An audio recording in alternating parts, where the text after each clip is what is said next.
بسم اللہ الرحمن الرحیم۔ آپ دیکھ رہے ہیں channel learn Braille with Muhammad Asif. Channel کو لائک اینڈ سبسکرائب کرنا مت بھولیے گا۔ ہم پڑھ رہے ہیں کلاس 10 اردو ایسیز۔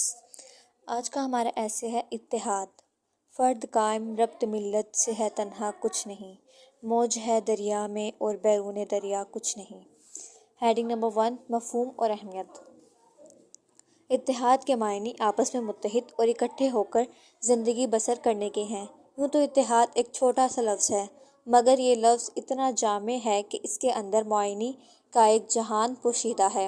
انفرادی قوت، فکری قوت، معاشرتی قوت، اقتصادی قوت، ایمانی قوت اور سائنسی قوت، اسی طرح کی تمام قوتوں میں یکجہتی ہو تو پھر اتحاد مکمل ہوتا ہے۔ اگر تمام انسانی قوتوں اور صلاحیتوں میں مطابقت اور افکار، کردار اور قول و فعل میں کسی قسم کا تضاد نہ رہے تو اتحاد کی بدولت بہتر فضا پیدا ہو سکتی ہے۔ البتہ اگر اختلاف رائے اصلاح کی غرض سے ہو تو اسے نفاق نہیں کہا جائے گا، کیونکہ اس میں بدنیتی نہیں بلکہ غلط کو درست کرنے کی نیت ہوتی ہے۔ ہیڈنگ نمبر 2، قوم سمندر، افراد قطرے۔ قومی اتحاد کا مطلب یہ ہے کہ پوری قوم کے افراد ایک ہو جائیں اور زندگی کے کسی شعبے میں ان میں تفریق نہ پائی جائے، یہاں تک کہ ایک قوم کے تمام افراد کے بنیادی عقائد اور نظریات میں بھی یکجہتی ہو، اور وہ دوسرے چھوٹے چھوٹے اختلافات کو، جنہیں فروعی اختلافات کہا جا سکتا ہے، نظر انداز کرنے کا جذبہ رکھتے ہوں۔ اگر کسی ایک شعبے میں اتحاد اور دوسرے میں اختلاف ہے تو اس اتحاد کا کوئی فائدہ نہیں ہوتا، اسے نفاق ہی کہا جائے گا۔ قوم باہمی ربط سے بنتی ہے، اگر اس کے افراد میں اتحاد نہیں تو دوسرے لفظوں میں ان میں ابھی ربط ہی نہیں۔ قوم ایک سمندر اور افراد قطروں کی مانند ہے، اگر قوم میں نفاق ہو تو وہ قطرے کہلائیں گے اور اکٹھے ہو جائیں گے تو سمندر کہلائیں گے۔ اتفاق اور نفاق کی طاقت کا موازنہ قطرے اور سمندر کی طاقت سے بخوبی کیا جا سکتا ہے۔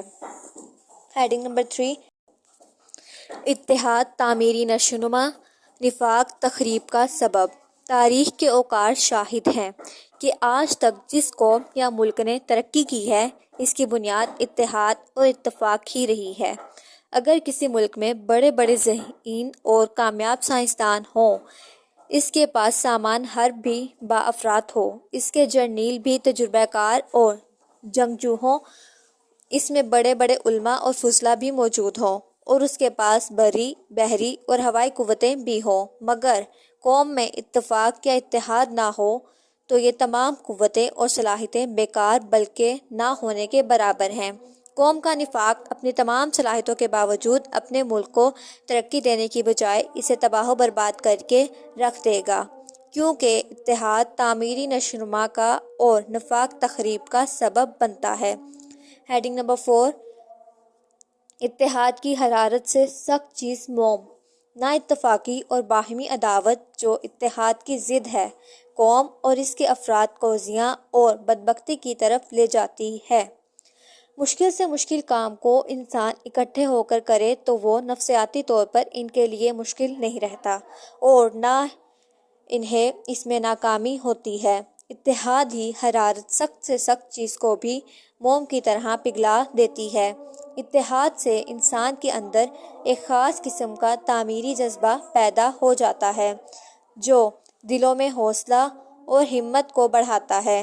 آدمی جب دیکھتا ہے کہ میرے دائیں بائیں، آگے اور پیچھے سب لوگ یک زباں ہیں اور متحد ہو کر پہاڑ کے سینے پر تیشہ جلا رہے ہیں، تو جو ولولہ اس منظر سے پیدا ہوتا ہے وہ دلوں کو مزید گرماتا ہے اور ہمت کو کئی گنا بڑھاتا چلا جاتا ہے، جس سے کمزور آدمی کے اندر بھی طاقت آ جاتی ہے۔ اتحاد سے طاقتور اور کمزور سب کی طاقت مل کر ایک بن جاتی ہے اور پہاڑ بھی ریزہ ریزہ ہو کر ان باہمت اور متحد لوگوں کے پیروں تلے آ جاتا ہے۔ ہیڈنگ نمبر 5، افراد کا کردار ہی قوم کا کردار کہلاتا ہے۔ ملک میں کاشتکار بھی ہوتے ہیں، تاجر بھی، صنعت کار بھی ہوتے ہیں، مزدور بھی، دانشور بھی ہوتے ہیں، قانون دان بھی، سائنسدان بھی اور انجینئر بھی، گویا مختلف شعبوں سے تعلق رکھنے والے لوگ ہوتے ہیں۔ اگر ان میں قومی حوالے سے اتحاد ہو جائے تو وہ انفرادی اور اجتماعی ہر اعتبار سے ملکی مفاد میں کام کر سکتے ہیں اور ملک کی خدمت کر سکتے ہیں۔ یوں سمجھیں کہ تمام اپنے اپنے محاذ پر ملک کے لیے لڑ رہے ہیں۔ وہ جہاں پر بھی ہیں دوری کے باوجود متحد ہیں اور اتحاد کے صحیح معنوں میں داعی ہیں۔ اگر ان کا نظریہ ذاتی منافعت پر مبنی ہے تو وہ سب کے سب مرض نفاق میں مبتلا ہیں اور وہ ملک و قوم کے لیے ہرگز مفید ثابت نہیں ہو سکتے۔ قومیں افراد سے بنتی ہیں اور افراد کا کردار ہی مجموعی طور پر قوم کا کردار کہلاتا ہے۔ ہیڈنگ نمبر 6، ہمدردی، محبت اور اتفاق ایک پھول کی پتیاں۔ اگر کوئی شخص کوئی غلط کام کرتا ہے تو اس میں اس کی ذاتی منافعت ہوتی ہے۔ کوئی رشوت لیتا ہے یا دیتا ہے تو اس میں بھی اس کی اپنی خود غرضی ہی ہوتی ہے۔ دوسرے کو اس منافعت میں شامل کرنا تو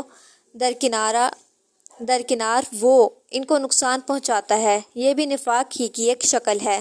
اتحاد میں جذبہ ہمدردی بھی پایا جاتا ہے، لیکن خود غرضی مقصود ہو تو اتفاق اور اتحاد ممکن نہیں۔ اصل میں ہمدردی، محبت، پیار، اتفاق اور اتحاد یہ سب ایک ہی پھول کی پتیاں ہیں۔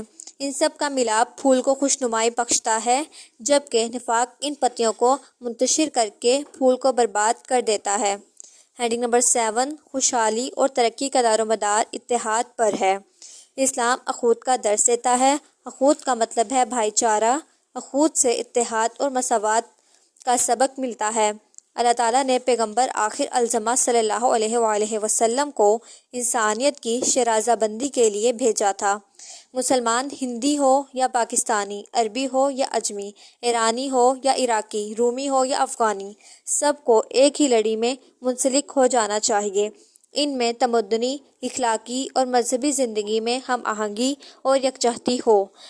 5 وقت کی نماز مسجد میں پڑھنے کی فضیلت بھی اسی لیے ہے کہ لوگ مل کر عبادت بھی کریں اور مسائل کو اتحاد اور اتفاق سے حل بھی کر سکیں۔